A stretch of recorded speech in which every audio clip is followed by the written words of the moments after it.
All right, so today we're going to take a look at CoverGirl from G.I. Joe. When I was a kid, I didn't really collect the female 3 3/4 inch action figures. However, I did buy the Wolverine, or my parents bought me the Wolverine, and I wasn't one to turn down a free action figure, even if it happened to be a female. So CoverGirl happened to be the only female figure that I had in my collection, and that was fine.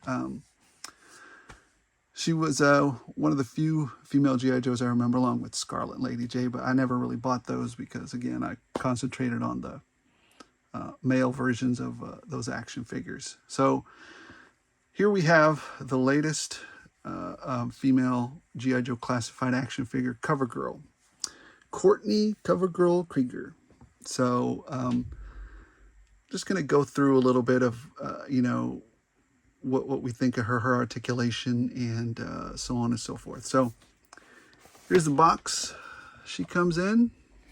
Got some artwork there on the front, the Wolverine. Here's the figure. Here's the side. Here's the back. She comes with a couple of weapons, and a wrench, and a little data pad, and another weapon there, and a shotgun, I believe. That's what it says on the side and top. And if anybody needs that, there you go. So a couple things with this figure. Actually, I really like this figure. Great head sculpt, as opposed to that other figure I reviewed earlier, Falcone. Not great. This one has a great sculpt. I think it's fantastic. There was a problem with the weapon. This weapon in particular, it was bent. I mean, again, with this flimsy plastic, it was, whatever the plastic structure that they used, I had to heat it up, put a book on top of it, and have it straightened out. It was horribly bent. It looked like a bow and arrow instead of a shotgun there. So anyways, you get your shotgun, you get your data pad, you get your little wrench on the side here that she has a little pocket for, and then you get your side arm here as well. Articulation, she can look down, she can look up a little. Ball and hinge won't make it look too bad. Maybe this hinders it a little bit, but it's enough. It is separated at the neck. It can turn independently, and the neck can also turn with it. There's some articulation right there as well. Arm can go all the way around. It's not hindered by anything. She has a bicep cut here. Double jointed elbows for a female. Way to go. And she has, I guess, what they call the dice throwing one here. I don't know, but it goes this way and it goes up. That's the hinge on this arm. And then on this arm, she has the hinge where it comes hither, kind of hinge. I don't know what to call that, but it's the one that curls in instead of up and down. What I've seen happening quite a bit, though, with these classified figures is this BS right here. It's a great figure, but look at this. Look at this quality control here. Do you see that huge gap? Look at that mess.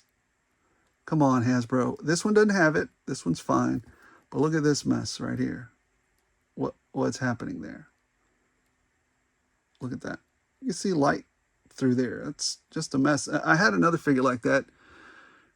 It was Dusty. Thanks to Articulated Ninja, he showed us a way how to finish this. So right after this review, I'm probably going to have to fix it. I mean, it's a $30 figure, but I'm going to have to fix it. Thanks, Hasbro, for doing a crappy job on QC. It's, again, a great figure, but your QC is junk. Let's see. I hope all of them aren't like that, but this is mine, and this is the way it is. And I didn't pay, Hasbro, nobody sent this to me. Hasbro didn't send this to me. I have a friend in Canada who got it, and he sent these to me. So you got a articulation here at the torso. You got some articulation here at the waist. You got a separate vest here for her. You got a low-cut blouse there, which, hey, way to go. That's what I remember the old Joe looking like. And then you also have this belt here, which holds her little wrench. You have thigh articulation, a thigh cut right here. Moves. You have drop down, drop down hips. Can kick that high, pretty high.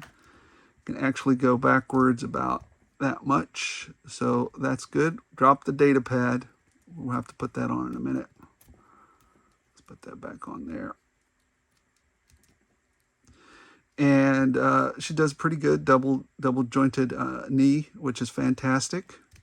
And then she has, you know what? I don't know if I've been missing it on these other Joes, but she has a calf cut right there, so you can move that. And she has the great articulation down here at the legs. You can go up, you can go down. Good articulation, fantastic, good job there.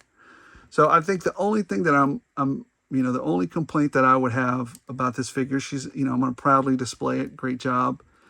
I have to fix this, which I don't appreciate. And then I got a bent shotgun, which I didn't appreciate either. So I'm going to have to basically spend an hour and a half of my time fixing a product that's, that shouldn't have to be fixed. I like the little data pad. That's great.